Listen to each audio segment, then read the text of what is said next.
La dimensión formativa y transformadora de la experiencia también son elementos fundamentales en este proceso. ¿Cuál es la diferencia entre hablar de esto y hablar del arte como complemento, como lo que rellena el horario extendido, como lo que es la manualidad, como lo que es toda esta gama de visiones que han incluidas las que solo son de carácter expresivo? Toda la gama de visiones desde las cuales hemos trabajado en la experiencia artística, tenemos que sistematizarlas, documentarlas y decir, este es el escenario en el cual nosotros queremos trabajar. Y eso supone un trabajo fuerte. También la educación artística como base de los derechos culturales de cualquier ciudadano. Y yo aquí me atrevería a decir una cosa, que no se necesita ser pobre para tener derecho a la educación artística. De verdad, de verdad. No, miren, si las élites tuviesen una formación estética y una formación artística, muy probablemente nosotros no tendríamos que hacer este trabajo, porque habría una comprensión muchísimo más fluida y no estaríamos hablando de agua y aceite. Entonces, tenemos que romper con muchos esquemas. No podemos pensar que las artes, y por eso me gustó la frase del Grupo de Investigación de Colombia, no son salvadoras del mundo. Es que nos están atribuyendo muchas responsabilidades que las políticas públicas de la economía, de la seguridad y de la salud no pueden resolver. Y entonces resulta que ahora las tenemos que resolver nosotros desde el trabajo de educación artística. Entiendo y asumo, porque lo vivo, yo trabajo con miles de adolescentes en escuelas públicas del centro histórico en la Ciudad de México, que el arte tiene esa capacidad transformadora, pero no es un tema solamente de sanar la razón por la cual hacemos educación artística, porque estamos hablando que es formativa, que es transformadora de la experiencia, que construye conocimiento, que amplía el mundo y que tiene un vínculo con la ciencia, con la tecnología y con la manera de entender el mundo hoy, y que es un derecho cultural. Y creo que eso es importante.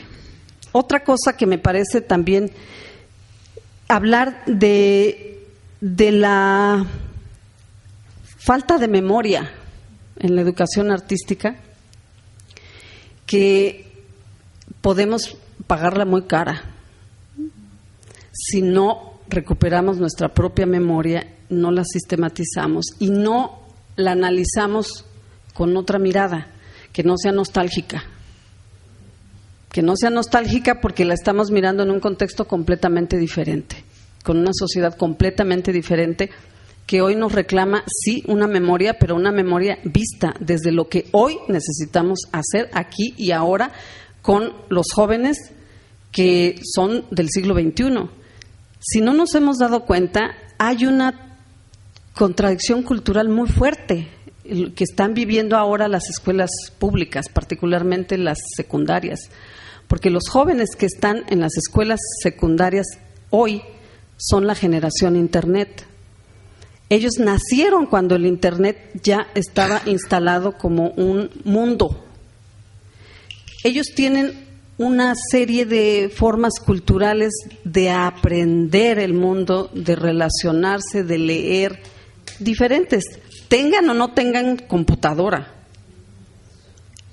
Pero estamos trabajando con maestros que libran unas batallas tremendas en el aula de América Latina, pero son maestros en la mayoría de los casos que se formaron en el siglo XX, pero con una concepción de cultura del siglo XIX, porque ese fue el concepto de cultura que prevaleció durante el siglo XX.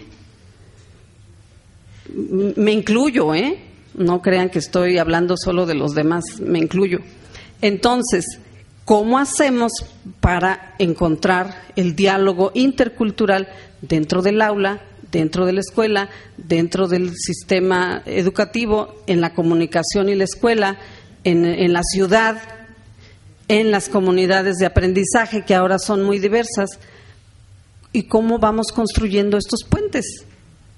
Entonces, ahí me parece que es importante tener conciencia de ello y, por lo tanto, vincularnos desde otra perspectiva. Una cuestión también que me parece fundamental es que en esta construcción de un discurso irreversible e irreductible, es decir, que ya no estemos dispuestos a negociar, tendríamos que agregar una nueva, y aquí paso al segundo compromiso, a un nuevo enfoque de la diversidad y de la interculturalidad. Porque si bien es cierto que este tema es de fundamental importancia, también es una navaja de dos filos. No sé si me explico con esto. Hay un filo, bueno, los dos filos cortan, pero hay uno que duele más. Entonces, lo que está ocurriendo por no centrar un concepto de diversidad cultural que sea mucho más abarcativo de lo que ha solido hacerse en la historia de la multiculturalidad, que en realidad es un discurso anglosajón, es que estamos terminando por construir un reduccionismo y creo yo que incluso una discriminación inversa, porque hablamos de la diversidad cultural aludiendo solamente a la cuestión étnica y a la cuestión de lo afrodescendiente. ¿Qué pasa con todos los demás? ¿No somos diversos? En un aula donde no haya un solo integrante de una etnia o de una cultura afrodescendiente, ¿no hay diversidad? ¿Qué significa el diálogo intercultural? ¿Aceptar solamente a alguien porque lo toleras? O sea, tolerar es como aguantar, ¿no? Es como cuando hay un olor que no te gusta, pero lo toleras. Creo que la interculturalidad supone no ver al otro como diferente, sino tú eres el diferente, yo soy la diferente. Y si yo entiendo la diversidad en mí, entonces yo me relaciono con ustedes como el nosotros, no como ustedes son nosotros y yo. No sé si me explico en este sentido. ¿Por qué? Porque de no entender la diversidad cultural en uno, corremos el riesgo de no reconocer lo que de mí hay en el otro y lo que del otro hay en mí. Eso no quiere decir que esté negando yo los derechos